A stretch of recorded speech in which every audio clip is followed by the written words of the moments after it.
Organ çаңды көргенде эне кеңен жан шығар. Атаңдың көріне орған çаңды қараса.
Assalamu alaikum урматтуу телекөрүүчүлөр. Кайрадан сиздердин назарыңыздарга башканы коюп Манастайт теле долбоорубуздун кезектеги чыгарылышын тартуулайбыз.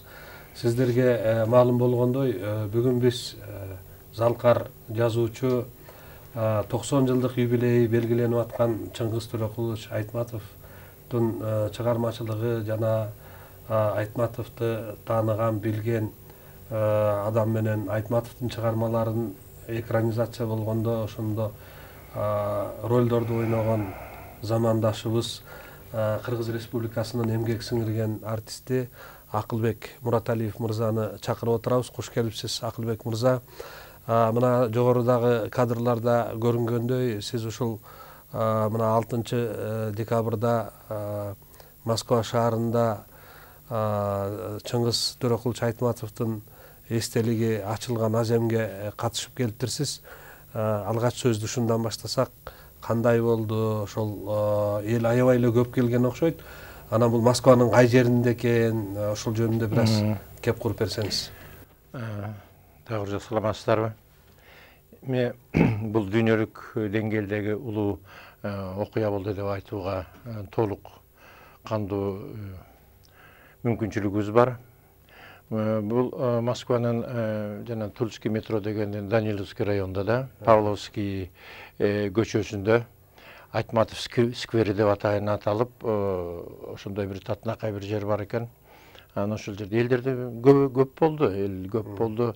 Анан дээрлик Москвадагы кыргыздарды билесиз, бардыгы көбүнчө жумушта эмеспи. Азыр эфирлерден массалык маалымат каражаттарда кимдер катышып, тиги Россиядан Ким Собянин болуп, биздин президентибиз барып, ушундай ачылыш болду. Мен айтайын дегеним бул болуп атат. Ошол Айтматовдун дүйнөсү, Айтматовдун чыгармалары бүгүнкү күндө элди ошол бириктиргени болуп атат. Эң негизгиси мен айтар элем, ушул адамдардын, улуу адамдардын, кандайдыр бир адамдардын, белгилүү адамдардын бул дүйнөдөн көз жумгандан кийин адамдарды бириктирүү бул пайгамбарлардын гана колунан келген дейм. Пайгамбарлардын ойлору, адамдан алган максаттары, адам үчүн келечегин көрө билгени, ошол нерселерде дүйнө элин бириктирген, адамзатты бириктирген ошо пайгамбарлардын колунан келген нерсе деп ойлойм да.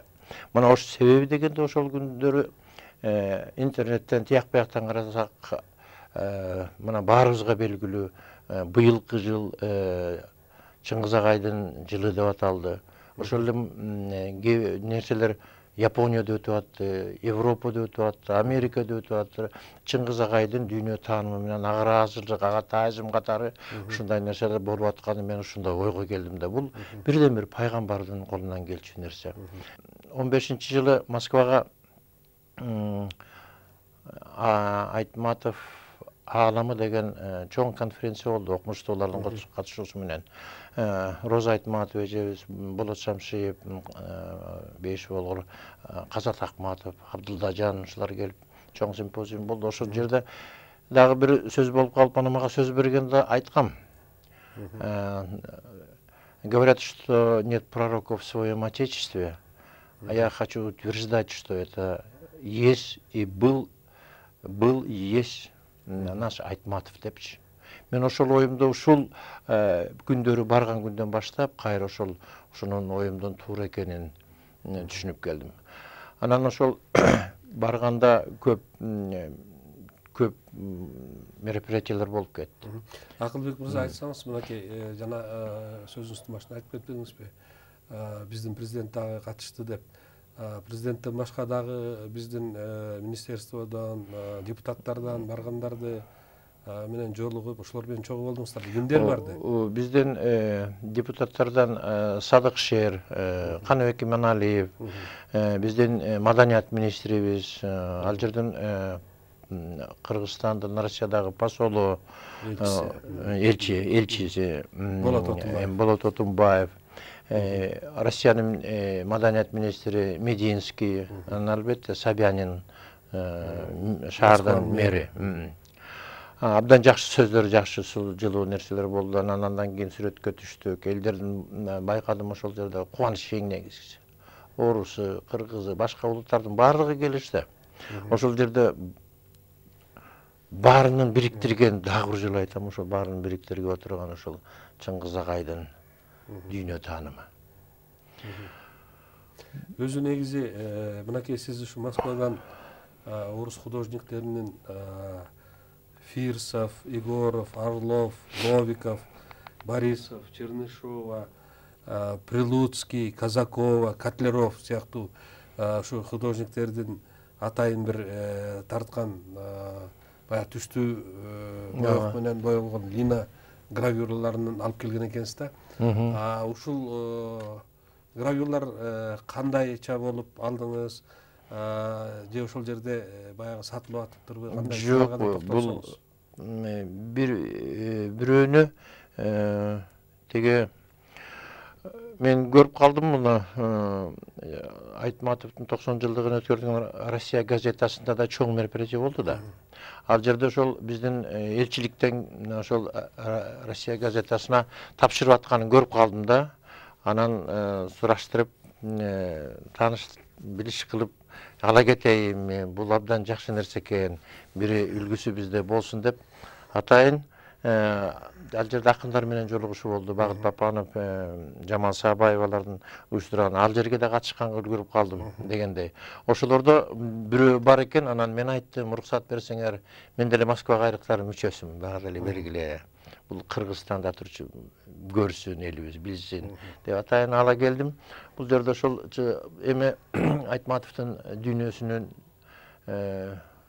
канчалык кенендиги, ар ким ар кандай көргөнү, кээде мындай карасаңыздар, бул эмне деп коет, линография деп коет экен. Ушундай жасалып, атайын ушундай ичинде элүүдөй ушундай сүрөттөрү менен, мына чоң өзүнүн сала турган баштыкчасы, китепчеси менен ушундай экен да. Бул калгандардын баары бул жерде көпчүлүгү батпай калды эми. Алганда. Мен айтайын деген бул болуп атат. Жакында деле бизде маданият министрлиги тарабынан эл аралык Айтматов жана театр деген фестиваль өттү. Мына ошол фестивалда 3 төр Жамилян спектаклин алып келишти башка мамлекеттерден. Манткурттан 3 төр, Кыяматтан, Саманчынын жолунан. Анан ар бири бири-бирине окшобогон. Ар бири өзүнүн жан дүйнөсүн тапкан. Мына ал жерде эле ошондой бир чагылыштар бар да. Баягы бир билесиз да, мындай бир чекиттин дагы 9 кыры бар деген кыргызда бир улуу кеп бар да. Анан бу адамдын жан дүйнөсү кандай экенин болсо, Чыңгыз аганыкы тээ космостун ар жагында жүргөн жан дүйнөсүн ошол сүрөттөрдүн чагылышында, ошол коюлган оюндардын, тартылган кинолордун нерсесинен сезсе болот. Мен Чыңгыз агайдын кылымга артар бир күн дегенде негизичи мен айтайын дегеним, биз Чыңгыз агайды тааныйбыз дейбиз. Чыңгыз агайдын чыгармаларын билебиз дейбиз. Окуган, билем дейбиз. Бирок мен билем, биз азырынча кичинекей гана чекитин, бир гана чекитин билген дейбиз. Бир кырын эле, Бир кырын билген дейбиз. Убакыт өткөн сайын, улам барган сайын ушул дагы бир кырлары, дагы бир катылган купуя сырлары бар экенин таанып билип турам да. Мен жакында кылымга артар бир күн китебин кайра окуп чыктым. Анан ал жерде баягы адамды маңкурт кылып, башына шери кийгизип, өзүнүн акыл-эсин алып салган бар эмеспи? Эң кызыгы ошол романдын аягында, баягы Казангап төбөсү менен заставага баратканда ракеталар учуп чыгат. Обруч деген. Мындай эме обруч дегендей. Анан ар бир биринин артынан бири кетет, экинчисинин артынан экинчи, үчүнчүсүнүн артынан кетет. Анан ошондо бул айтылат, жерди ушундай бир калканчы кылалы, коргойлу деп. Коргон сыяктуу дейт да. Анан мен ошондо менин өзүмдүн жеке оюм, бул жерди дагы шери кийгизгендей. Жердин азыркы күндө байкашты. Адамзат эмне болуп атат? Акыл-эсин, эс тутумун жоготкондой кыймыл аракеттери дүйнөдө бардык жерин албай, табиятында болобу, адамзатында болобу.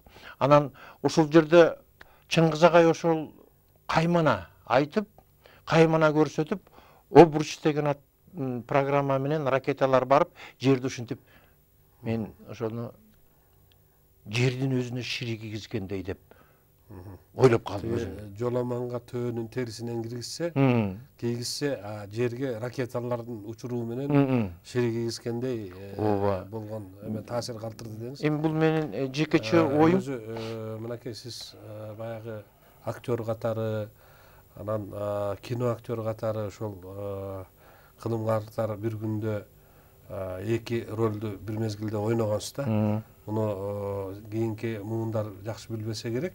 Бирок биз учурунда көрүп, анан бирөөндө баягы 40-жылдардагы тиги Таңсыкбаев болсо, бирөөндө кийинки 80-жылдардагы, 70-жылдардагы Таңсыкбаев болуп атат да.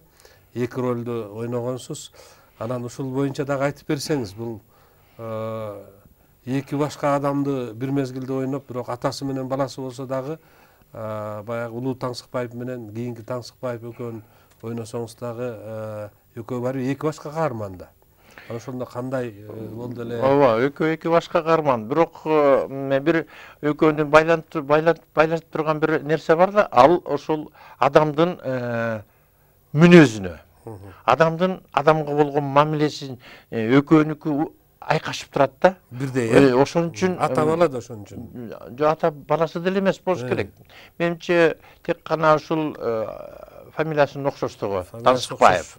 Анан ителги көз деп айтат да, меркен НКВДшникте. Анан баягы көрүп, ошол нерседе окшоштук эле баягы ошол доордо баягы 50-жылдары Таңсыкбаев бар эле. Мына бүгүнкү күндө да ошол Таңсыкбаев бар деген каймана айткан деп түшүнөм да, ошондой болгон.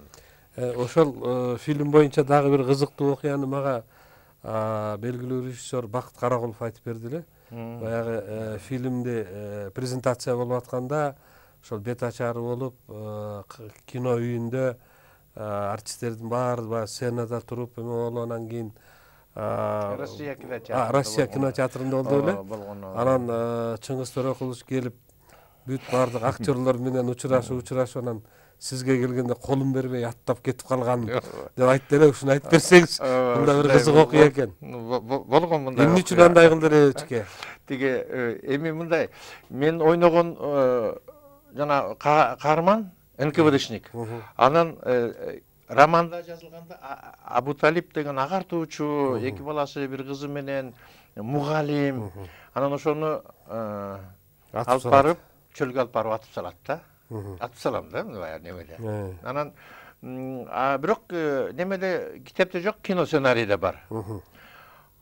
Анан мен кийин уктум муну. Анан көпкө чейин астында да фуршет болду. Аяктан кийин учурашайын десем дагы мени көргүм, анан мындай басып кетишти да. Басып кетти атай эле. Кийин анан бул баягы бир Гүлдүр Кусар Сапиева деген акын тажик акын кыз. Ошонун бир юбилейи болуп, анан ошондо мен бир ыр окуп, опера балетте. Анан кайра эле ошол немеге чыгып калдык. Нефритивый залга. Фуршет болуп атат, чоң опера театрында. Опера балет театрында Накаев, Чыңгыз, кимдер банан Чыңгыз агай. Кызым менен кошо баргам, анда кичинекей. Барган сайын эле Чыңгыз агай мына Чыңгыз ата деп тааныштырып койдум, көрсөтүп койдум. Анан күндө эле айта бересиң да Чыңгыз агай жөнүндө. Каяка кеттиңер, Чыңгыз агайдын киносун турду репетиция кылып атабыз. Аны бир мал чуркап барып эле Чыңгыз ата деп эле калып астына чыга калбады. Айдай деген кызым. Анан деп эле жакшы кимдин кызысың деди. Анан маңдайында мен турап. Анан мен дайыма чачымды алдырып жүрөр элем. Кинодо мынандай Гитлердикиндей. Мурут бар эле. Анан Чикем мында карап, сиз дайыма эле чачыңызды алдырып жүрөсүзбү деди. Эстесең күлкүм келет. Анан эми эмнелерин билбей, эми Чике сиздикиндей шевелюра болсо мен алдырбайт элем десем эле, анан ошол жерден бир жарылып күлүп жиберди. Анан кийин уктум, бул көрсө өзү кинонун эмне экенин билет. Көп жыл кинону башкарган адам, улуу жазуучу, сценарий, актер эмне экенин билет. Көрсө анан ошол мен прототип Абуталип мен атып салган. Чыгармада бул ошол Төрөкул Айтматов. Анан баягы мен поездга салып Абуталипти алып кетип баратканда кыйкырган эки бала, бир кыз бар. Бирөө кайман айтылган дагы эле Чыңгыз агай, Илгиз агай, Роза эже артында кыйкырып калганда. Демек ошончолук бир таасир бериптир. Мен ошондо менден ушу Тансыкбаевди көрүп атты да, көпкө чейинчи. Тиги атасын, өзүнүн атасы, прототип атасы турбайбы анда, Бул жерде баягы агартуучу катары берилген да. Бул Чыңгыз агайдын негизи эле кыргызда бир нерсени байкайм. Кыргызда бир ачыла элек кыргыздын өзүнчө бир сыры бар да. Ал сыры табиятты теңдеп турган. Мындайча айтканда, кыргыз көктөгү көкө теңирдин жердеги көчүрмөсү да. Табият менен сырдашып, табият менен коюн колтукташып болуп жашап келген. Айтайын дегеним, Чыңгыз агайдын кандай гана чыгармасы болбосун, сөзсүз түрдө табият менен, жаныбарлар менен байланыштырып жүрөт. Өзү негизи баягы кыяматта Акбара менен Таш Шайнардын баягы эмесин, образдарын ачканда тим эле карышкырды, өзү карышкыр болуп көргөндөй жазганда, чынында. Ал жанагы неме наркомандардын образдарын кандай жараткан? Өзү кошо чегип жүргөндөй деген, мындайча айткандачы. Айтайын деген, ошондо Таш Шайнар менен Акбараны айтып атпайсызбы? Мындай карап көрсөңүз, Таш Шайнар ким? Акбара ким? Жер кезип, Моюнкумдан көлдөн бу келгиндер, куугунтукталгандар. Ошондо кайра эле Төрөкул ата менен Нагим апа болуп атпайбы? Бөлтүрүктөр жана 4 бөлтүрүгү, аягында 3 бөлтүрүгү калып. Анан жана бөлтүрүктүн эң кичинекейин жакшы көрчү, мындай бөлтүрүктүн көзү жашыл эле деп. Бул мен билем, муну маселен түшүнөм. Роза эже.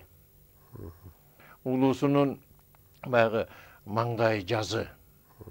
Ошондой бышык кайра эле Чыңгыз ага болуп атпайбы? экинчиси болсо шадылуу, бийик деп айтканы кайра эле иниси болуп атпайбы. Мындайча айтканда, ошондуктан бардык жеринен буыны дейбизби, барс болобу, Танабайдын Гүлсарысы болобу, Каранары болобу. Айтайын дегеним ошол. Коюн колтукташ табият менен жашаган кыргыздын өзүнүн улуу дүйнөсүн, улуу тереңдигин, бийиктигин биз дагы эле аягына чейин чечиле албай аткан нерсенин бардыгы көп нерсе кайра кошо кетеби деп арман кылган күндөрдө болот. Ата канатты, Ата канат деп. Себеби деген айтылбай калган нерселер бар да. Анын чыгармаларын бар. Кайра окуп чыксаңыз, кайра ушундай жаңы бир нерселер пайда болуп, башкача бир өзгөчө бир нерселер пайда болуп атат да. Өзү негизи мына могу сиз Москвадан атайын алып көтөрүп келген орус сүрөтчүлөрү бул Чыңгыз Төрөкуловдун ар кандай чыгармаларына, ар кайсы мезгилде жазылган чыгармаларына тартылган сүрөттөр экен, иллюстрация катары.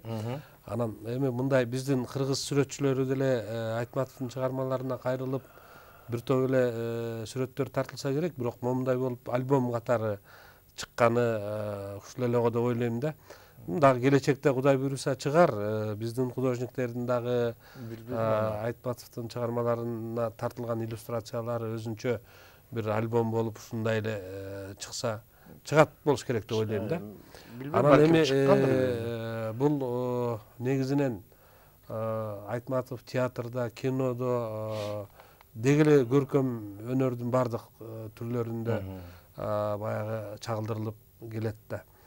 Анан бул Чыңгыз агай менен андан башка дагы учурларда кезигип мындай баарлашкан учурларыңыз болдубу? Таарынычыңызды айттыңыз да анан. Тиги немеде Бишкекте кино үйү бар го, Лагмененкеде. Ошол жерде директор болуп иштеп калдым. Анан ошондо Чыңгыз агайдын баягы илгери бир отуруп кеткен бөлмөсүн музей кылмакчы болуп, анан ошону уюштуруп атканда Чыңгыз ага келип бир 3-4 жолу келди. Баягы биз ушундай кылабыз дегенде өзү көргүсү келди окшойт. Анан ошондо келип сүйлөшүп отурдук. Айттым, анан айтсам бул жөнүндө жооп кылган жок. Тек кана мындай күлүп, мындай жакшы дегендей. Жүрөктүн түпкүрүндөгү бир билесизби, мен окуя да бул өзү негизи. Бу негизи улуу адамдар, өтө улуу адамдар. Ошол Дом кинодо иштеп турганымда Чыңгыз ага менен мындай баарлашып, маңдай тескей отуруп сүйлөшкөндө мен эмнени байкадым?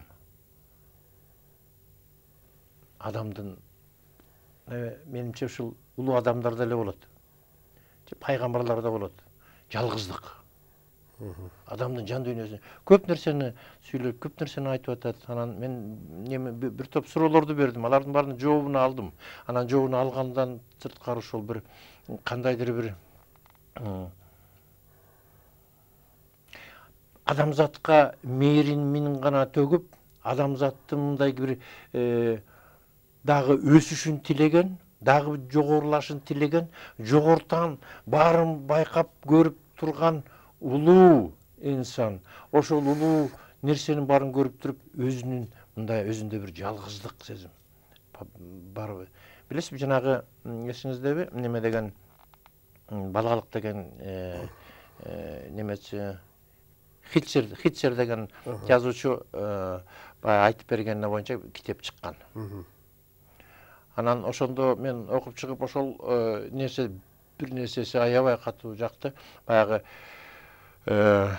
немеден шекерден куржун толо акчаны, 2 куржун толо акчаны немеге Грознойго алып баратканда, атчан кыш, анан баягы жерден атчан кетип бараткан, коркуп, анысы деле тияктан чочулап, өзү кичинекей бала болсо дагы ошондой кызматты аткарган киши да. Анан ошондо баягы немеден талдардын арасынан неме чыга калат, качкын. Анан үркүп кеткенде анан кыйкырат, нан бер дейт да. Корккон адам Чыңгыз ага коркуп, анан экинчиден 2 капталында чоң куржунда илгерки акчалар дүмпуйган. Ошолордун жоопкерчилигинен корккондон тиги баланын кишиден чочуп кеткенден анан чаптырып кетет. Чаптырып аны менен бир аз барып турган кайра бурулуп карайт да.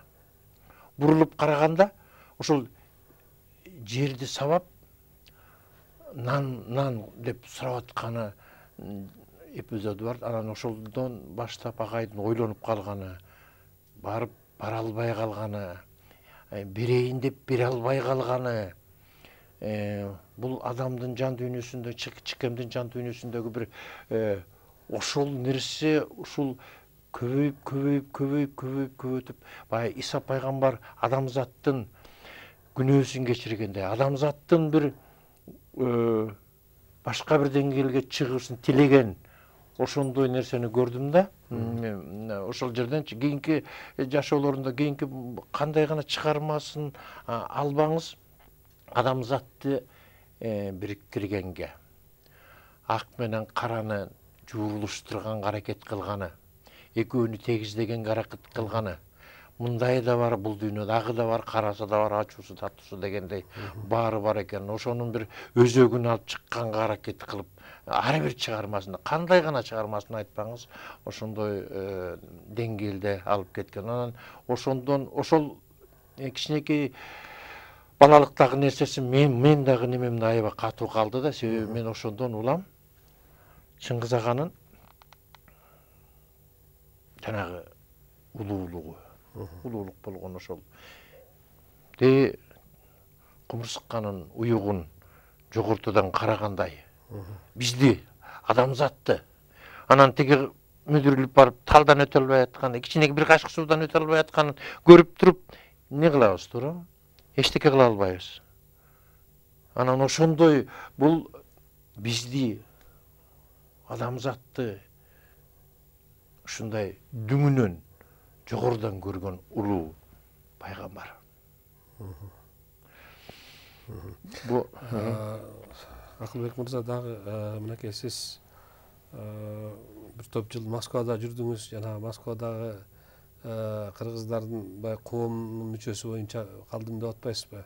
Анан ошо Москвада жүргөндө тиги бир топ чыгармачыл адамдар менен аралашып, анан Москвадагы жазуучулар союзуна мүчө болуп, Россиянын жазуучулары, Россиянын ошо Москвадагы жазуучулар союзунун мүчөсү болдуңуз да. Россиянын да. Анан ошондо орус жазуучуларынын бул Айтматовго болгон көз караштарын кандай байкадыңыз, ошол жөнүндө дагы айтып берсеңиз. Бу жолугуп атканда көп чогулуштарда катышып, эгер эле Айтматов жөнүндө сөз болуп калса алардын эми колдо бар алтындын баркы жок дейбиз. Биз кыргыздар ушундайбыз да.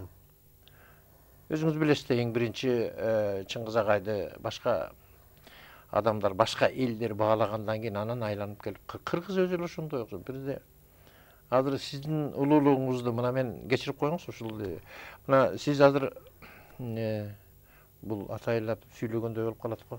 Жок, Айтматов жөнүндө сүйлөшөлү. Ооба, ошентейинчи, ал башка кеп. Сиздин кылган кызматыңызды айтайын дедим. Туура мен. Анан ошол жерде сүйлөшүп калганда деги эле мындай сыйынышат улуулугун. Эмне деген жазуучулар, Расул Гамзатов баш болуп, эмне деген гана сөздөр айтылган, тирүүсүндө, көзүнүн тирүүсүндө 34 жашында Ленин сыйлыгын алыш. 34 жаш. Ажеке карасаңыз, 30 эмне деген бул Жамиля Парашагүлсары ошол немеде. Анан ошондой адамдын деги эле дүйнөдө эми бул өзгөчө мамиле. Биздикинде эмес. Биз убагында мен дагы бир нерсени айткым келет. Мына баягы адабий чыгармалар окуу мектептерине кирет эмеспи? Окуу программаларына. Анан мектептин программасына киргенде, мисалы үчүн Шолоховдун жана Тихий Дон деген романдын автору да, бул чоң роман да. Анан Шолоховдун ошо Тихий Дону бир эле чыгармасы кириптир да. Ал эми Айтматовдун болсо 4 чыгармасы кириптир. окуу программасыначы. Анан бул жагынан алганда дагы Айтматовду баягы кеңирирээк пропаганда кылгандыгы, Айтматовду таанытууда ошол Россиянын билим берүү тармагынын дагы бир топ иш жасап атканына мен аябай таң калдым да. Бизде бир 2 саат кетет да. Бул сөзүңүзгө мындай деп айтар элем. Дүйнөдө эң көп окула турган жазуучулар бар. Ошолдо эң биринчи кезекте Шекспир турат. Англиан жазуучу, англиче. Экинчи орунда Лев Николаевич Толстой. Анан үчүнчү орунда Айтматов. Аракандай Кыргыздан чыккан Айтматов. Мына ушунун өзү эле барын айтып турбайбы? Эми Лев Николаевич Толстойду билебиз. Шекспирди болсо дагы билебиз маселен.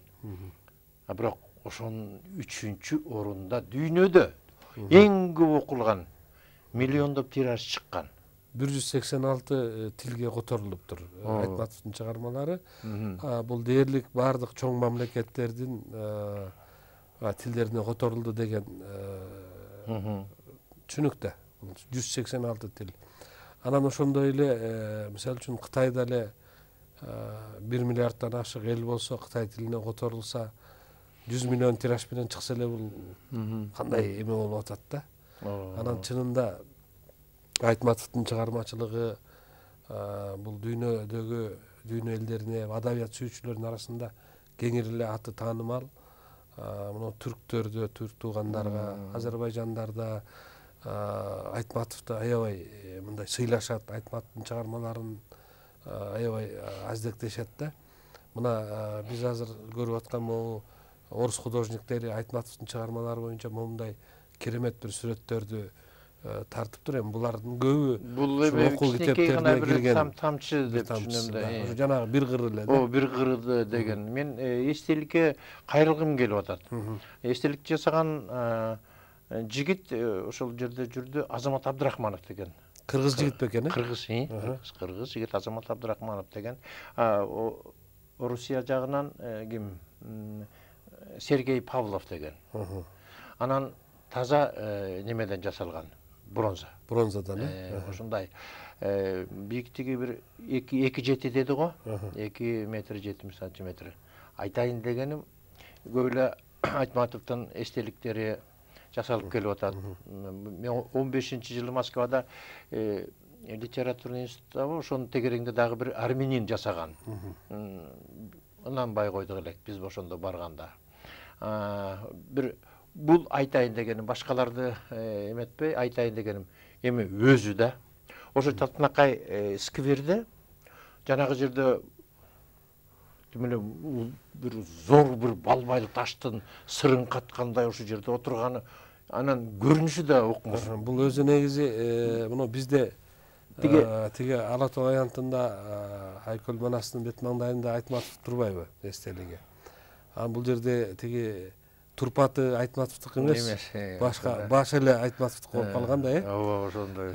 Анан ошондой эле Академия наукта дагы 4-чү кабатында койгон эстеликте деле чыпыйып эле кичинекей болуп калган, башы Айтматов болгон менен Айтматов деп ойлобойсуң да.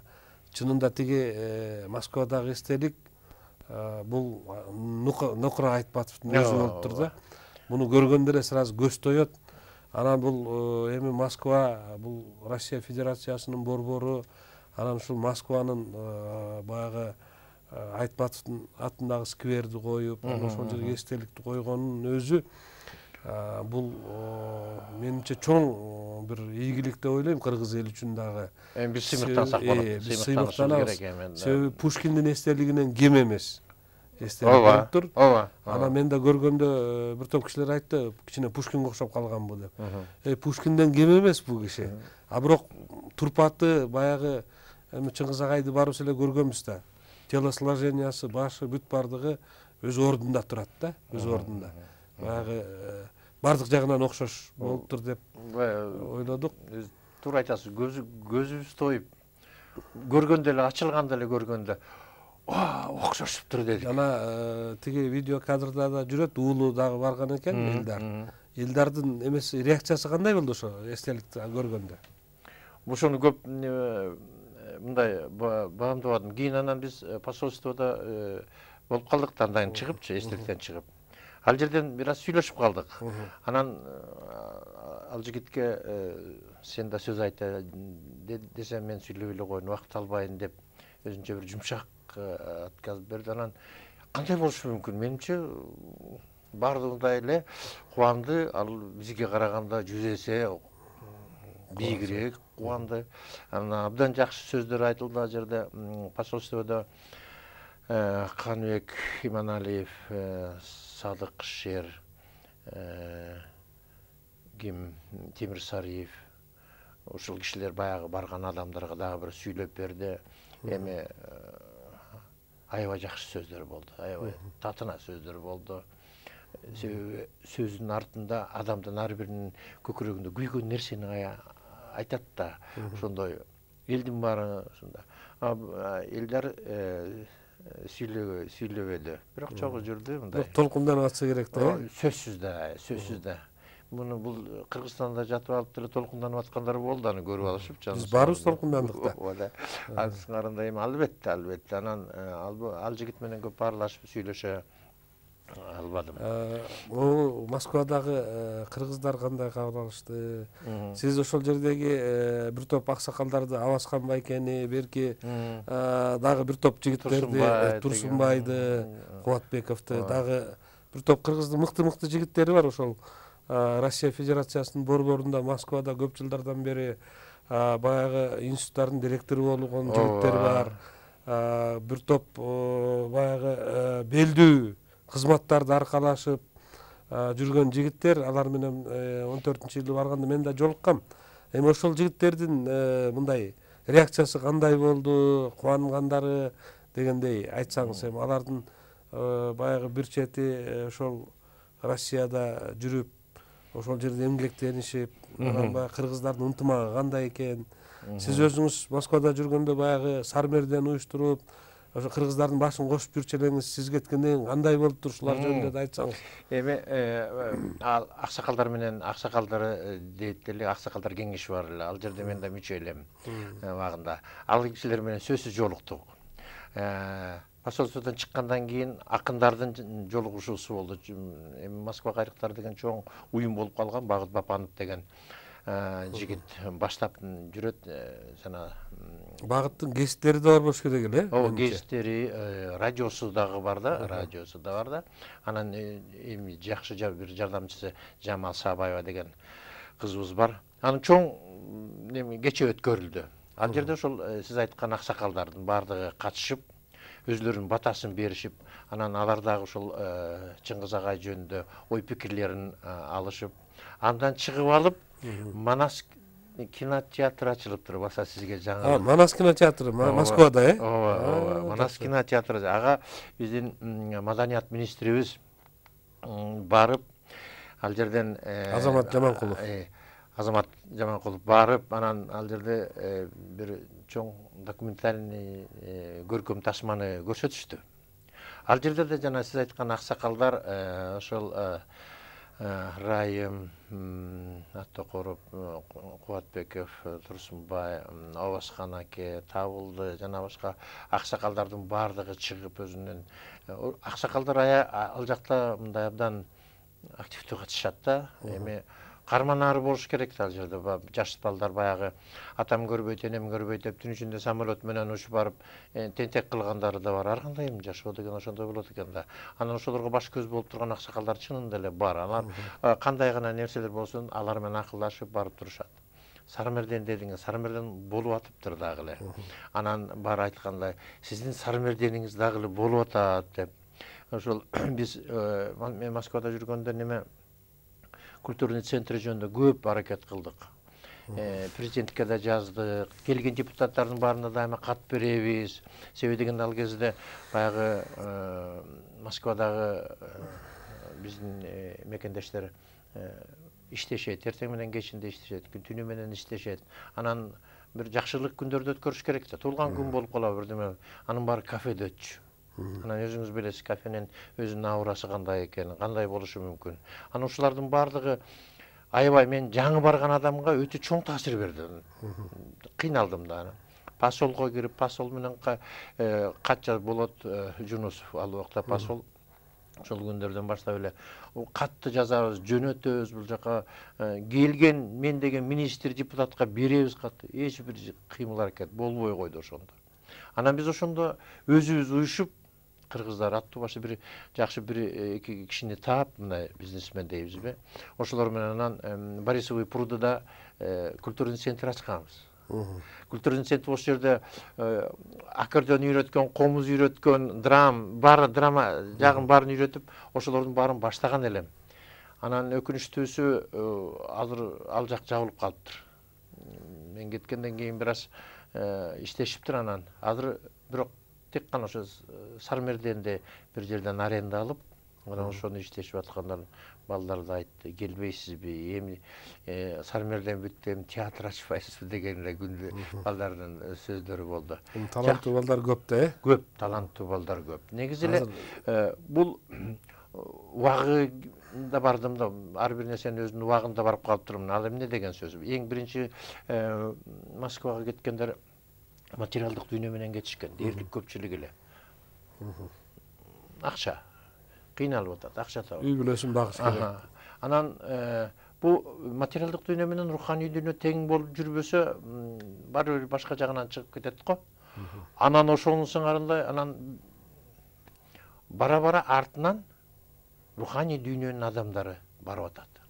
Ырчыларыбыз барып атат, эми баягы эстрада ырчылары. Гастролго барып атышат да. Гастролго эмес, мында барып концерт коюп. Ошол кыргыздардын арасында концерт коюп келип атышат. Кыргыздарга концерт коюп. Ал эми театрлар бир анда-санда фестиваль сыяктуу бирдеме болуп калса театр барат да. Анан ошондон улам ошол жердеги таланттуу, сиз айткан таланттуу улан кыздар ошол эле майрамды өзүлөрү жасап, ошондон башталды. Себеби деген ал нерсе башталбаса жан дүйнө кыйналып калат эле дейм да. Кудайга шүгүр ошондой нерселер болуп атат. Акыл мырза, мынакей сиз ошол баягы Москвада жүрүп, ушу элди баягы ынтымакка чакырып жүргөндө Эсенгул Ибраев агайдын бир баягы ынтымак жөнүндө бир ырын окуп бергениңизди уккам да. Ошол Москвада баягы 28 баатырдын Дубосековадагы эстелигине биз бияктан арчаларды алып барып тиккен мезгилде ошол жерден окуп бердиңиз эле. Ошол ырды унуткан жоксузбу? Барбы дагы? Баягы ырдамакчы, ырдайм деп келгенден ырдайм деп. Мен ушуну окуп бербейсизби? Бул негизи эң сонун ырда баягы элди бөлбөй ынтымакка чакыруу жагынан бул Эсенгул агайдын бул ырынын алдыга чыккан ыр жокко деп ойлойм да. Ажеке, бул ырды мен кээде өзүм каалаган жерде, каалаган эл кааласа каалабаса дагы эң биринчи мен барганда Москвада ресторандарда ушуну айтып жүрдүм. Сиз туура айтасыз. Ресторанда айтканда баягы кажылдак барып токтоп аягында баардык эсине келгендей нерсе. Себеби бул ар биринин көкүрөгүндө канындагы тетиги эне сүтү ата каны менен келаткан бир нерселер бар да. Генофондогу нерсе да. Бул генофондо ошол нерселер бар да. Ошондуктан мен муну айткандан тажыбайм. Кээде ойлойм ушуну милдет катары мойнумда ушул да. Эл чогулган жерге ушуну айтам, ажеке. Эл чогулган жерде интернетке да айтам, жолуккан жер сураганда 5 кишинин башы жолугуп биригип, мен сизди көрдүм эле өзүңүздөн угуп коелу дегенде деле айтам. Бул сиз туура айтасыз. Бүгүнкү күндө мына Чыңгыз агай жөнүндө айтып атып, Чыңгыз агайдын эң бир улуу тилеги, улуу максаты ынтымак, биримдик. Туура. Ошон үчүн суранып атам. Эсенгул Ибраев. Оң карегим түндүк болсо, сол карегим түштүгүм.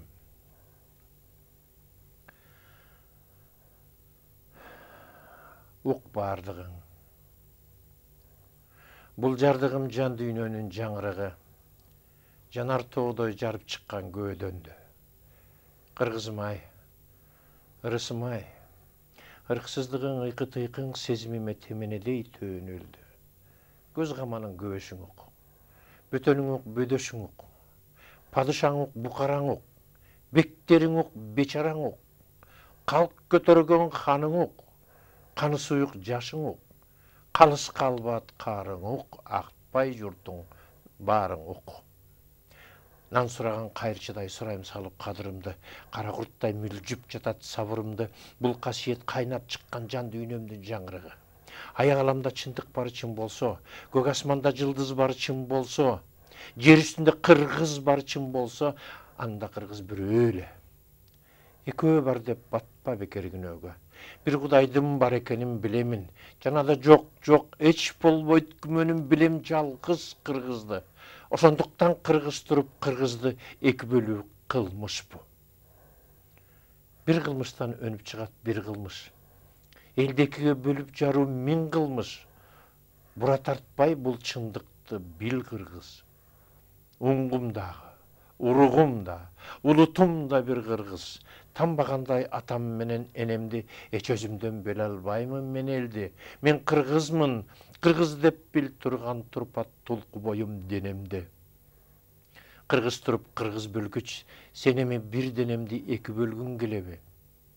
Кана айтчы, калп деп айтат муну ким? Оң карегим түндүк болсо, сол карегим түштүгүм. Оң бөйрөгүм түштүк болсо, сол бөйрөгүм түндүгүм. Аба суудай керек бизге биримдешкен күч бүгүн. Оң ыптам жабыркаса кошо сыздайт оң жагым. Эрегишти сууга салды эртеңкиге бол камын. Көрө элекмин, биле элекмин, ынтымактан ашкан айкын жол барын. Кылда иштен кыйкым издеп, кышталышта чуу чыгарган чубагың. Чубакчылык качан калат чунагым. Тарыхыңды билбей турсаң билгендерден сурагын. Атуул десем бир көрсөтөр ата журтка төбөсүн. Эгеменге жеткен элди эмне экиге бөлөсүң. Кыргыз туруп кыргыз бөлгүч. Сен эми бир денемди эки бөлгүң келеби? Оң көзүмдү олуп салып олок кылгың келеби? Оң бутумду жулуп салып чолок кылгың келеби? Канатымды кайрып салып майып кылгың келеби? Же болбосо сен мени карып кылгың келеби? Түбү кандуу бөлүнүүнөн түшүнсөңчү сен эми. Бөлө турган нерсе сенде аз беле, бөлгүч болсоң, жаргыч болсоң, анча эле атаңды бөл апаңдан, жеңеңди бөл агаңдан, бөл жездеңден эжеңди бөрү жегир, бөлбө экиге сен элди, бөлбө бүтүн денемди. Бөлүнүүдөн барып кыргыз тапканың. Эл бөлгүчтөр эчендердин ташка жайган талпагын. Уnuттуңбу бөлүнүүдөн не болгонун, жаман караң жайыл менен талканың. Кербезден бейге сыр кылбай келечекти ойлогун. Уnuттуңбу бөлүнүүдөн не болгонун ормонуң. Кана айтчы, качан калат кармашканын кастыгың. Жаңгабатты кары туруп жаштыгың. Соп-соо туруп мастыгың. Уnuттуңбу ырксыздыктан, ынтымактын жогунан не болгонун, нүсүп балбай тайлагыңдын тагдырын.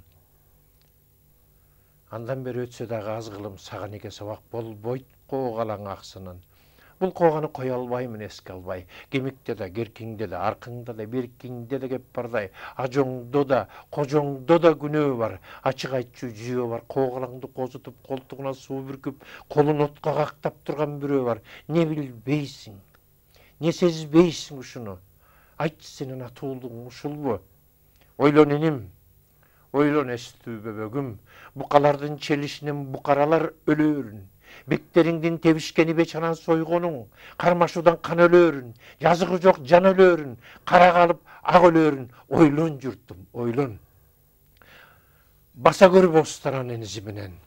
Баса көрүн кулаалы таптап куш кылган, курама жыйнап журт кылган бабаң Манастын изи менен.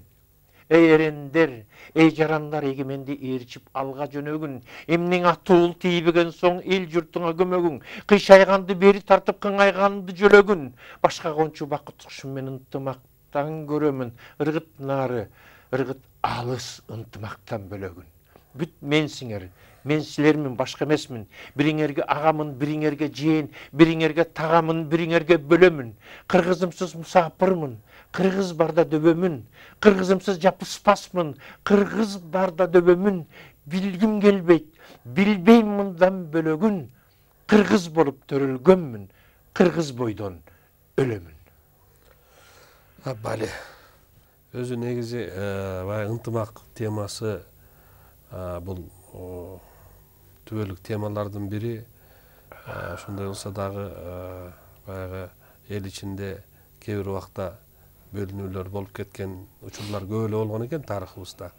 Бүгүнкү күндө деле баягы кулуарный разговор мындай сөздөрдө тигил тияктык, бияктык деп бөлүнүп калат эмеспи?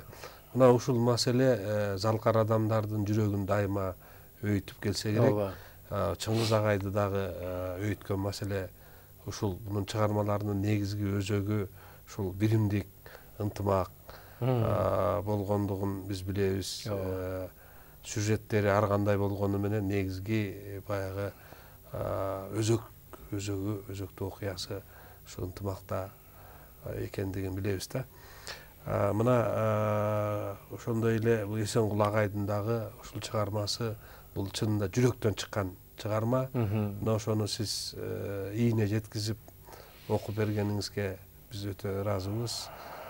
Бул чынында ар бир кыргызды, ар бир кыргызстандык жаранды ойлонто турган, ойго сала турган ыр экен. Бали жакшы болду. Анан кайрадан Чыңгыз агайга келели. Мына эртең 12 декабрь болуп Чыңгыз агайдын туулган күнү.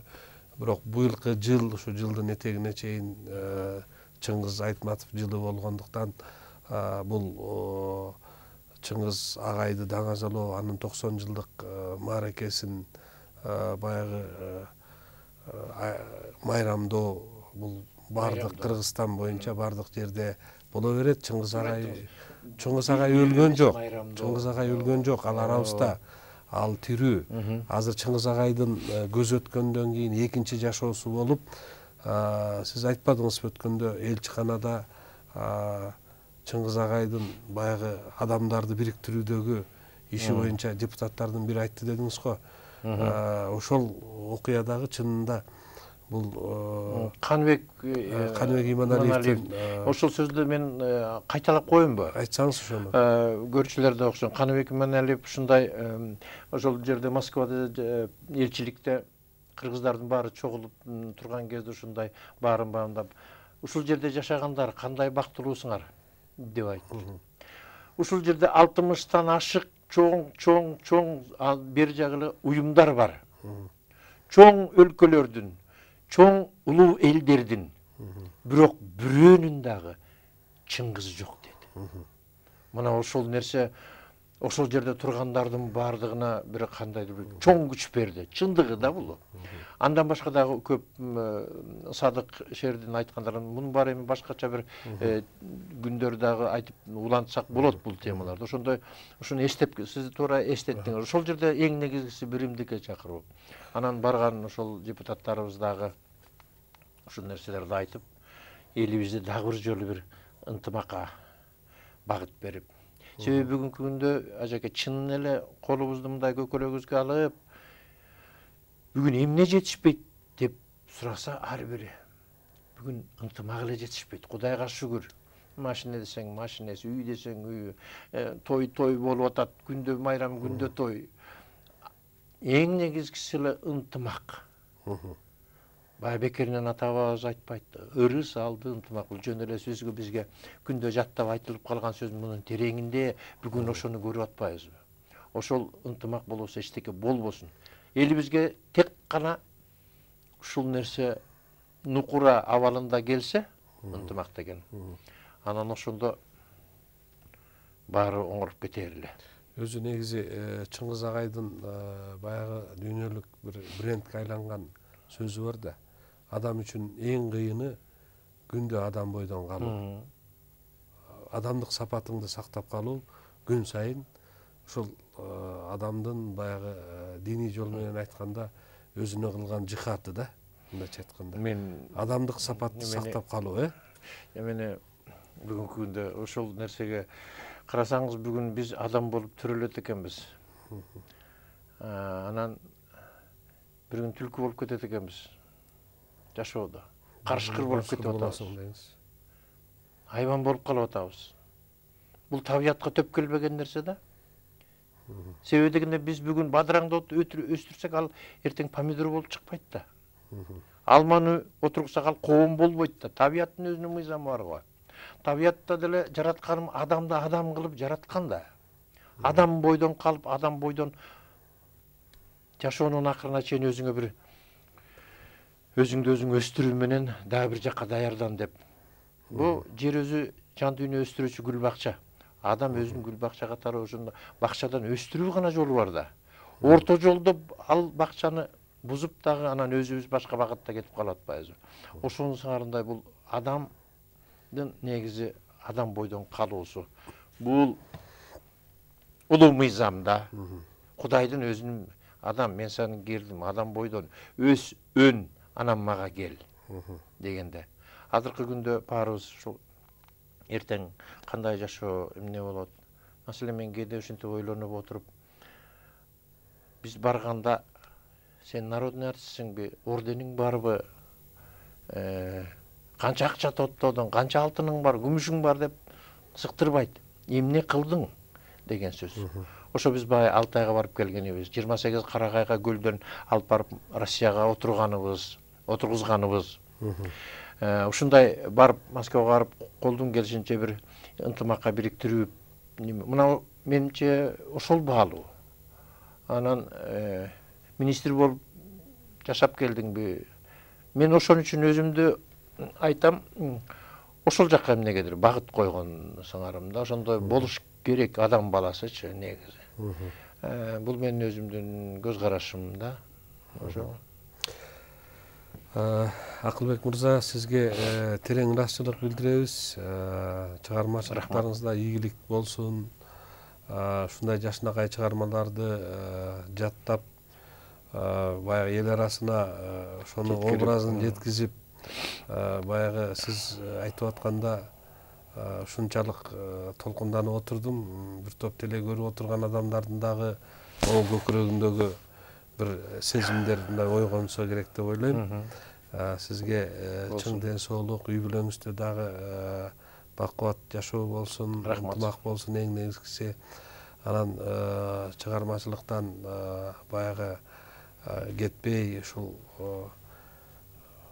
мен карыдым, арыдым дебей, жаштарды дагы чыгармачылыкка тартуулап, мен тарбиялап келесиз.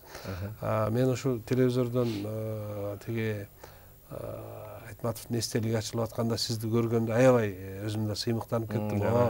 Акыл мырза жетип барган экен. Гүл коюп аткан тиги гүл коюп аткан жериңизди көрүп аябай баягы эме кылдым. Бул Айтматов дүйнөсү канча кыргыз ошо эстелик ачыларын билгенбиз, бирок баягы шартыбыз келбей, эмебиз болбой, биз деле барат элек деп калган замандаштарым деле көп болсо керек. Бирок бул баары буйрук болуш керек, Кудайдын буйругу. Буйрук. Ошол буйрук экен. Сиз барып Айтматовдун эстелигинин Москвада ачылганда гүлдү коюп туруп, баягы өзүңүз ал кишинин мындай орусча айтканда прикосновение к вечности, прикосновение болду. Ошону көргөндө өтө бир жакшы сезим пайда болду. Сизге чыгармачылык ийгилик каалайбыз. Биздин дагы бөлүнгөн 1 сааттык убактыбыз бир пас эле учуп кетип калды. Кудай буйруса дагы сиз менен экранда жолугабыз деп ойлойм, үмүттөнөм. Сиздерге да чоң рахмат. Ушул Чыңгыз агайдын өзүнүн руху дайыма колдоп, коргоп, коштоп жүрсүн. Бар болуңуздар. Урматтуу телекөрүүчүлөр, мына бүгүнкү биздин эфирибиздин коногу Кыргыз Республикасынын эмгек сиңирген артисти, киноактер Акылбек Мураталиев мырза болду. Ушуну менен бүгүнкү берүүбүз соңуна чыкты. Кийинки көрсөтүүлөрүбүздө жолукканга чейин аман туруңуздар.